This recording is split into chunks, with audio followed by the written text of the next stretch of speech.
Britain is home to thousands of species of flora and fauna. Towards the end of a cold winter, when temperatures start to rise, fresh buds bloom. Wildlife of all sorts starts to awaken, and some return to our shores for the coming warm months. This is spring. Across the British Isles, there are countless habitats for life to thrive. The wetland habitat comes in all shapes and sizes, and during this time of year, it is bursting with life.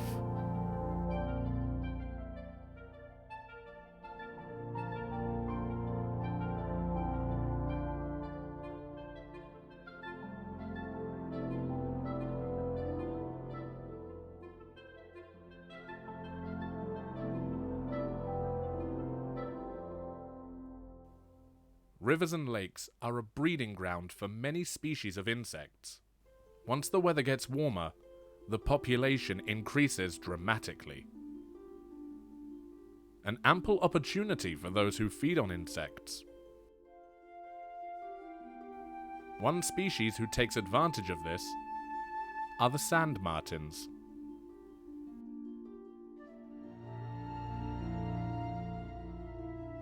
These small, agile creatures use their speed and size to feed on insects on the surface of the water.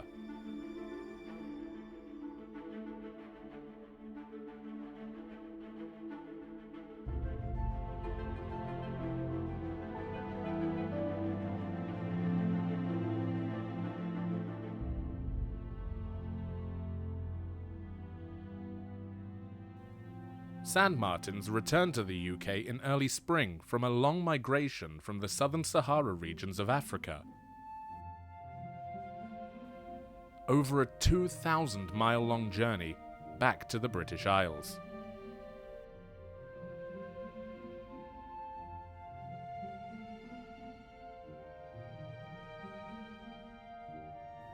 The sand martins build their nests in the side of riverbanks and cliffsides near large bodies of water.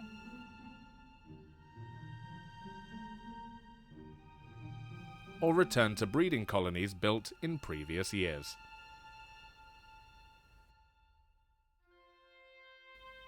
This particular colony has been a summer retreat for over 3 decades. Colonies much like this can grow to hold hundreds of breeding pairs. This pair is during the construction stage of their burrow. Both the male and the female work together to dig horizontal tunnels where their eggs will be laid. These sand martins spend most of their time perched on overhead wires and branches. To search for food and resources, these small creatures glide above the surface of the water.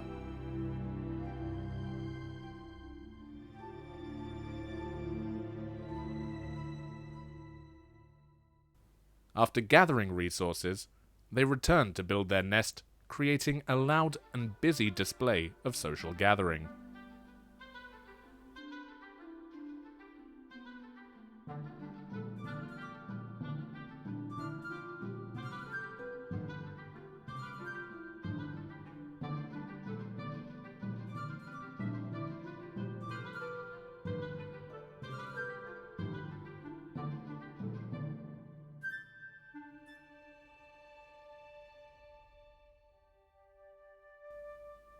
Weeks have passed, and this couple has already laid their eggs. Their eggs will incubate for 2 weeks, then a following 3 weeks for them to fledge the nest, ready to prepare for a long journey back to Africa for the winter months. A wet start to this year's spring means the colony is in danger. With torrential rains and rivers overflowing, these riverbanks are vulnerable to collapse, and the colony is at risk of being caved in or flooded.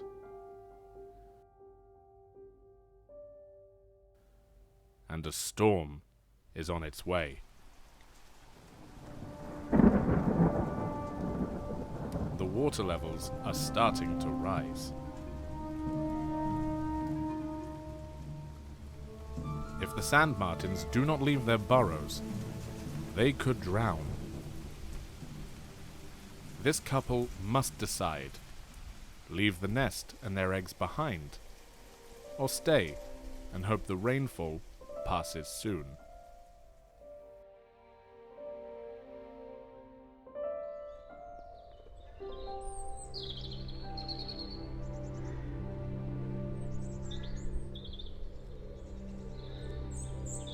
The storm has passed. An unoccupied neighboring bank had collapsed overnight. Luckily, this colony has not been affected. They are safe for now, but more rainfall may cause serious problems in the future.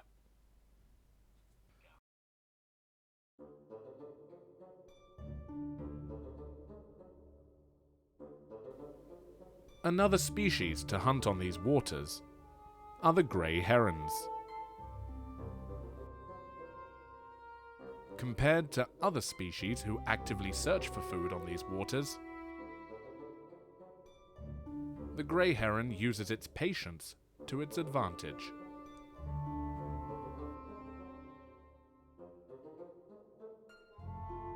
This male heron bides its time, positioning itself perfectly, and, with its keen sight, waits for the perfect moment to strike.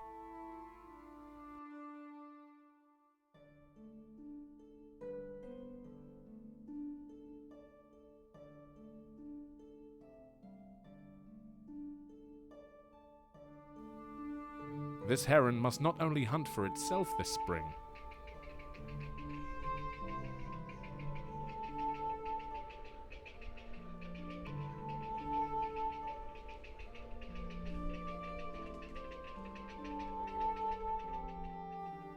both the male and the female must gather food and resources for the chicks,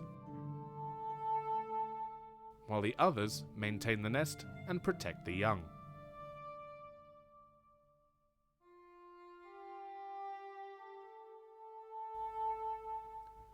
This versatile predator will feed on a wide range of food. A favored diet of fish, amphibians, and small mammals. It adapts to hunt in a variety of areas within the wetland habitat. From perched ledges of riverbanks to wading through marshland. The heron hunts for food for the chicks until they are ready to fledge. Once the young are able to leave the nest, they are still semi-dependent on their parents' food supply for a further 2 weeks, where they will be able to start their life within the wetland habitat.